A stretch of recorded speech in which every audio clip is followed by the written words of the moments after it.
competitive $30 budget deck of all time. What's going on, guys? My name is Susu from HeadToHead Battles, and in today's episode, we're going to put together 3 of these bad boys to build a deck that can beat Kashtira, make Brandon look like Child's Play, and rest in peace to all the rogue decks out there. Also, real quick, hit that like button and comment down below if you agree or disagree with my card choices and some spicy text you thought of yourself. Anyways, buckle in, sit down.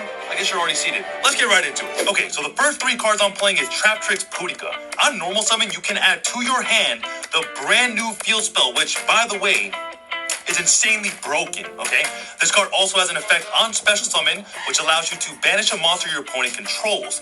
The only caveat is they get to special summon any banished monster in the next standby phase, but by that time, you should have a board that can take care of it when it gets there. Next, we're playing 3 Trap Tricks Mermelio.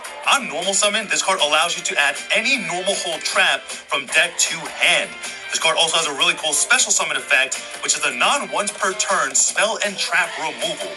It's basically Mystical Space Typhoon, but over and over again. Next, we're playing 3 Trap Tricks Mantis. On normal summon, you can add any Trap Trick monster from the deck to your hand.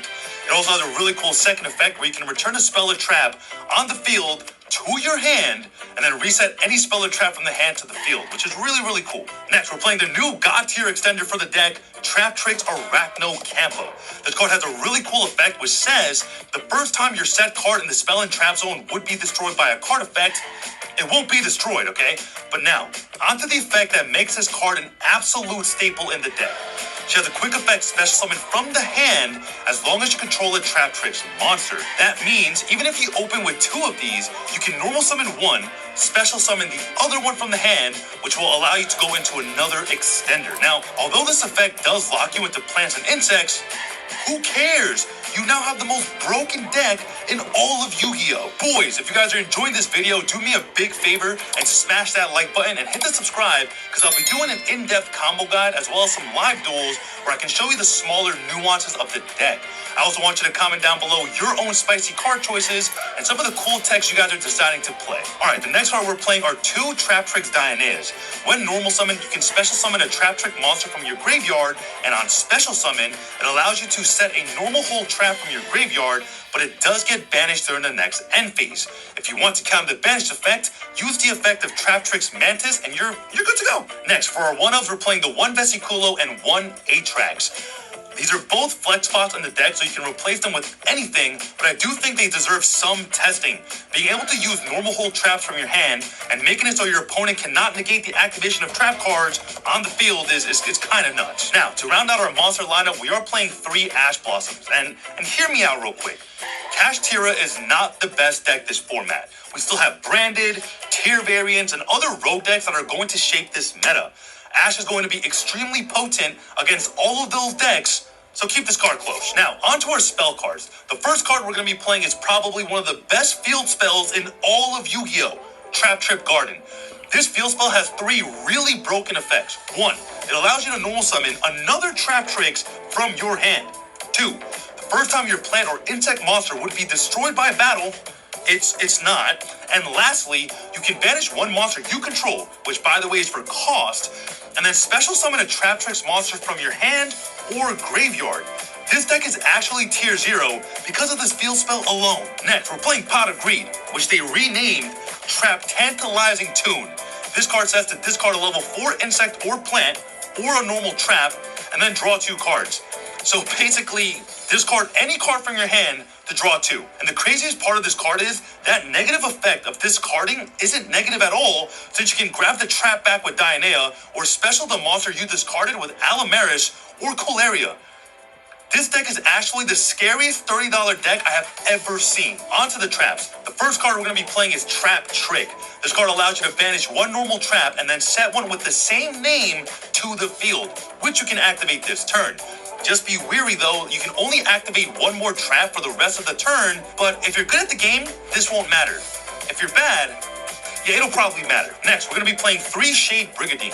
This will always be a staple in this deck, simply due to the fact that you can trigger Sarah turn 1, and also use it to make any generic rank 4 Xyz monster. It's It's such a good card in this deck, you definitely play 3. Now, onto our normal hold traps. First, we are playing 2 Floodgate Trap Holes. This card is insanely good in the format right now because if your opponent summons Cash Tier a Unicorn and you Floodgate Trap Hole it, not only does your opponent lose the ability to use its effect, they literally cannot XE summon with it or summon any other Cash Tier from the hand since they now control a monster on the field. Next, we're playing 2 Traptrix Hold Nightmare, which basically is a Solemn Strike. The only downside to this card is the fact that because it's a when effect, it loses to chain blocking. And on top of that, the monster needs to be special summoned this turn, which means it doesn't work on monster summoned on prior turns. Still a good 2 of, and a Rafflesia target for sure though. Now, onto the best trap card in the game. Gravedigger's Trap Hole. This card stops any effect activated in the hand, graveyard, or banish pile, and on top of that, it burns your opponent for 2,000 damage. If you activate this 4 times, and I promise you, you can burn your opponent for game. Next, we're playing the 2 of the new Traptrix Hole Lutea. This card is basically Shade Brigadine, but you need to discard a card to use it this turn. Also, while this card is in your graveyard, you can banish this card, target 1 Traptrix monster in your graveyard, and special summon it. It basically extends twice. Now, you are only limited to 1 of these effects per turn, but that doesn't matter since its second effect is follow-up for the following turn if you do not have a normal summon in the hand. And for our final card in the deck is going to be the Terrifying Trap Hole Nightmare, which we're only playing 1 of due to Cash Tira. Not only does it remove a monster with over 2,000 attack, it also acts like a DD Crow in the graveyard, alright? So, that finally rounds out our 40-card main deck. Now, on to the extra. But before we get there, make sure to slap that like button and comment down below some of your tech choices in the deck, or if you agree or disagree with my deck profile. We should be helping each other out as Traptrix players, seriously, so we can play this deck optimally. Alright, so the first card in our extra deck is going to be Traptrix Sarah. This card allows you to special summon a Traptrix from the deck if either player activates a normal trap, and on top of that, it can set a normal hold trap from the deck if a Traptrix monster activates its effect. Next, we're playing 3 Traptrix Caleria. This card is really cool because when you activate a normal hold trap card, instead of it going to the graveyard, you can set it right back down and use it over and over again. Also, if that wasn't enough, during the end phase, you can summon a Traptrix from your graveyard, let's say a Murmelio, and then pop a back row. I mean, it's kind of broken. Next, we're playing 2 of the brand new Link 3 Traptrix Adipus. This card says that all Traptrix monsters gain 1,000 attack as long as you have a normal trap in your graveyard. That's hard to do at all. Next, it says you can target face-up cards on the field up to the number of insects or plants you control, and then negate their effects until the end of the turn. If that wasn't enough, you can destroy one of those negated cards. This card is broken. Just play 2. Next, we're playing 2 Traptrix Rafflesia. This card can mimic any normal hold trap by sending it from the deck to the graveyard as long as the activation conditions are met. It also has some sick protection effects, so make sure you give it a read. Next, we're playing 2 Traptrix Alamiris. This card can act like a monster reborn for the archetype by detaching 2 cards. And on top of that, if an opponent's monster or monsters leaves the field because of your card effect, you can detach 1 material from this card to target 1 of them and special summon it to your field without negating their effects, which is insanely good during certain situations and matchups. And finally, we're playing 3 of the new Traptrix Pengui Kula. This card is really cool because it's a searcher and extender. By detaching 1 material, you can add a Traptrix monster from the deck to the hand.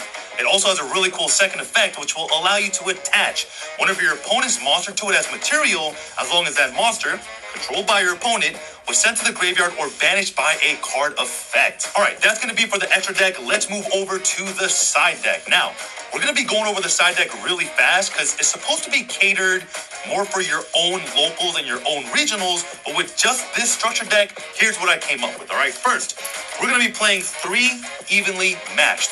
This card is still insanely good against most matchups and even Cash Tira, alright? Next, we're going to be playing 3 Retaliating Sea, which is basically an on-field dimension shifter, which is really neat. Also, you can use it to XC summon on your own turn, which is super powerful, and if your opponent somehow gets it off the field to the graveyard, you can basically add any Traptrix you want. It's a really good card. Now, we're only going to be playing Godala for our Kaiju lineup since Humongous is a level 7. Giving my Cash Tira opponent a level 7 monster with no way to out it later just doesn't make sense. So For at least this deck, we're going to be playing only the 3 Godarlas, okay? Next, we're going to be playing triple Raigeki. A lot of decks in the format just straight up full to Raigeki, so there's no reason for us not to play it, especially up against like Branded or the Kashtira matchup. And for the final 3 cards in our side deck, we're going to be playing our 3rd Floodgate Trap Hole, our 3rd Gravediggers, and our Harpy's Feathered Duster. Now, using Mermelio to pop back row is nice and all, but Dustering for 5, it's bittersweet to say the least. Boys, if you think this deck is tier 0 like I do, slap that freaking like button right now. And make sure you're subscribed for the non-budget version of this deck, as well as the combo tutorial. But anyways, I've taken up way too much of your time. My name is Susu from HeadToHead Battles, signing out.